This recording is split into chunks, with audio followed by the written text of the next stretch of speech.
Hi, this is Mr. Chandler. This one we're looking at 2.4, sectionalism. We started talking about this a little bit in the last unit. Remember, sectionalism is when the different regions of the country tended to want their own interests over the interest of the country as a whole. And so in this unit we're going to talk about kind of the origins of that and how that got started. You need to know how and why they developed differently. And that goes back to the colonial period. This is a little bit of a review of what happened in the colonial period. A lot of that depended on who settled there. What was the culture of the people that settled there? The Puritans are very different than the people who settle in the South. Economic specialties is the second one. That develops because of geography. We've talked about that numerous times, that the South is very different because they have fertile land as opposed to the North, which doesn't. So North grows industry while the South has agriculture. And then also regional pride plays into that as well. And the settlement of the West is what's going to eventually lead to the Civil War. So that's kind of the path we're on. So you need to understand why the Civil War happened, and that was because of how and why these different sections of the country developed differently. So in the North, let's start with the North. It was really influenced by both Puritan and Quaker beliefs, and it had a very diverse population. Towns and cities generally grew around the church, and the city was a commercial center, and they had industry, and they started having industry more and more. They started having more and more commerce and shipping. They also had education early on. Remember, they had education to try and convince or try to keep their people reading the Bible, keep the Puritans able to read the Bible and their kids being able to read. And then it expands as they're trying to assimilate the German and Irish immigrants that moved there, trying to assimilate them into American culture, into the northern culture. Immigrants were attracted there for jobs. There was commercial money invested in factories and industries, and that created a cultural diversity and a growing population. Remember, they had like English settlers, they had German settlers, Irish settlers, which were very, very diverse and different, and that led to their growing population.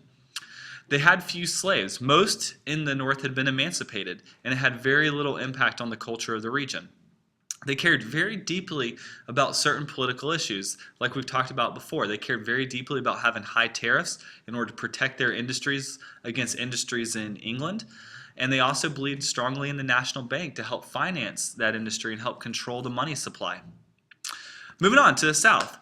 The South typically had large plantations, and that created a privileged class that dominated society and politics. Basically, the plantation owners controlled everything in the South. Really, what's interesting about it is not very few people actually own slaves in the South. Most people who have a farm in the South are small farm owners that don't have slaves at all. Few large towns and cities develop because they don't really need it. There's rivers that flow through the South, so it brings ships close to the fields. And plantations tend to be very self-sufficient and grow and make a lot of the stuff that they need. The only people who really got educated in the South would be the wealthy. There's no public education for poor whites, and teaching slaves was against the law. If you were a poor white person in the South, then whenever you were a child, you went to work on the farm. You didn't go to a school. There were very few immigrants because there were very few jobs, and there was little land available for immigrants. There's a large number of slaves, and that meant that contributed a lot to the Southern culture and Southern social structure. And the political issues that they truly care about are having low tariffs, like we discussed over and over, because they get most of their goods from overseas. And then they also want to spread slavery to the territories in order to keep themselves strong in Congress. They were worried that if more and more free states came into the country, and that would lead to more and more congressmen from free states, that would lead to the abolition of slavery. And so it gets them really paranoid and worried about losing slavery. The West. Settlers in the West, it really depended on where they were from. If in the old Northwest, like Ohio and Indiana and Illinois, those were people who came mostly from New England. And so they had kind of some of the same New England beliefs, like, for instance, that there would be no slavery. Meanwhile, states like Kentucky, Alabama, Mississippi, and Texas are all southern western states, if that makes sense, southwestern states at the time. I know it doesn't seem like that today, but then they were. And they tended to believe the same way the South did. And so it really depends on where in the West you're talking about. If you're talking about in the Northwest, then they believe very much like New England. If it's in the Southwest, like Alabama, Mississippi, and Texas, and Kentucky, then they believe a lot like the southern states that are in the East. Manifest Destiny strengthened the strong individualism that rose among those settling in the West. So the idea that they're going to go out and conquer it and that they should have that land and that they're the best people to be on that land. The political issues that are cared about mostly in the West tend to be cheap land, so that they can move westward and get that land pretty easily. Internal improvements, like having roads and eventually railroads and canals. And then they also want uncontrolled banking so that banks will give them nice cheap loans so they can buy land. African Americans. In the North, they'd really started to emancipate their slaves. There's still discrimination in the North, though. It's not the same discrimination as what's going to be in the South later, but it's still segregation. It's what's called de facto segregation. What that means is by practice, and it's widespread in the North. So what that means is no one said that there had to be different neighborhoods for different races, but people just moved into those neighborhoods. If you were African American, you would have moved into an African American neighborhood. If you were white, you would have moved into a white neighborhood. It's kind of what you see in the cafeteria today. No one says that people have to sit at different tables, but if you go in there, that's the way that it's played out. In the South, most African Americans in the South are slaves, but not all. Their conditions really vary greatly. Some slaves have it really, really bad, and some slaves have it okay, I guess. There were some freed slaves that lived in the cities, and they tend to be artisans. They tend to have a skill, and they generally had better job opportunities in the South than they did in the North because their skills were in high demand. They still were not granted civil or political rights. Like they couldn't vote. They had to have certain social restrictions put on them too, and so they're not completely free by any means, but they aren't anywhere in the country at the time. The Great Awakening is a revival movement that happens in the country, and that's going to really further divide the nation. There are a bunch of different reform movements that pop out of this Great Awakening, which is this revival and this big religious revival. The biggest one, there are two that we're really going to talk about, abolition and women's rights. So we'll start with abolition. Abolition really started with the Quakers. Remember, the Quakers believed in brotherly love. They're the ones who settled in Pennsylvania, and they didn't think anyone should be enslaved. There are a lot of different people that were involved in the abolition movement, like African Americans like Nat Turner, Frederick Douglass, Harriet Tubman. And there were also whites that were involved in it, like William Lloyd Garrison, who wrote The Liberator, the Grimke sisters, Harriet Beecher Stowe, who wrote Uncle Tom's Cabin, and then John Brown. We're going to talk about some of these people individually in class and what their contributions to the abolition movement were.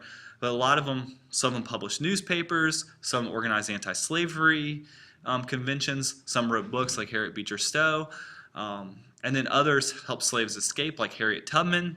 And then others led rebellions like Nat Turner and John Brown.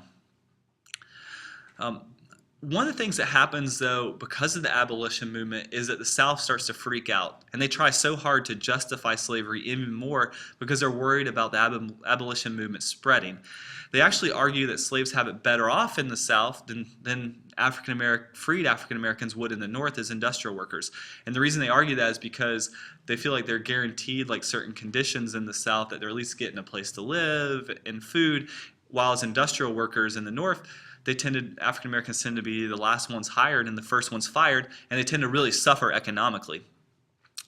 It's important to kind of note that most Northerners were not abolitionists at this time, and even not all abolitionists thought that freed slaves should have equal rights. So there's a little bit of splintering in the movement. The South, though, does start to freak out more and more about the abolition movement. The abolition movement is actually going to lead to the women's rights movements. And it's going to lead there because of the split in the movement over allowing women to speak publicly about freeing African Americans. So the women's movement starts. Women's movement is mostly active in the North. Elizabeth Cady Stanton and Lucretia Mott are the two famous ones who organized the Seneca Falls Convention. And what kind of comes out of that is that they're going to start pushing for women's suffrage. It's going to take a long time for that to actually happen, though. They protest. A lot of the women are starting to protest their second-class citizenship. They're protesting the fact they have limited access to education. They don't really have rights to own and control property, and they don't even have the right to obtain a divorce. Even if their husband's beating them or cheating on them, they still can't get a divorce at the time. And they also want to gain the right to vote as well. The women's rights movement isn't that successful at the time. It is a process, though, just like the abolition movement's eventually going to lead to freeing the slaves, which is eventually going to lead to the civil rights movement of the 60s later on. The women's movement is the same way. It's going to take it's going to take time, and it's going to be a progress as we go forward in American history. Some other reform movements do have some success in education, temperance, and in the treatment of mentally ill and prisoners. But the women's rights movement and the abolition movement are really going to take a lot of time before they actually have success. One of the things that you should notice,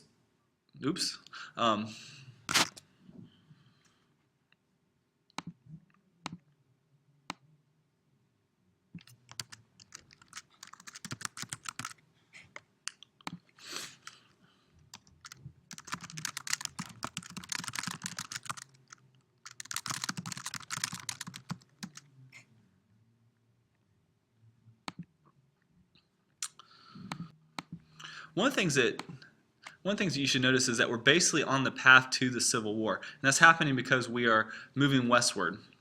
And as we're gaining these new states, the question is, are those states going to be slave states or free states? That concludes 2.4. Next unit, we start getting into the Civil War. Please go to Canvas, take the video quiz, and turn in the notes guide, and also write a question that you have on the notes guide, as well as your name in ink. Thank you very much for watching.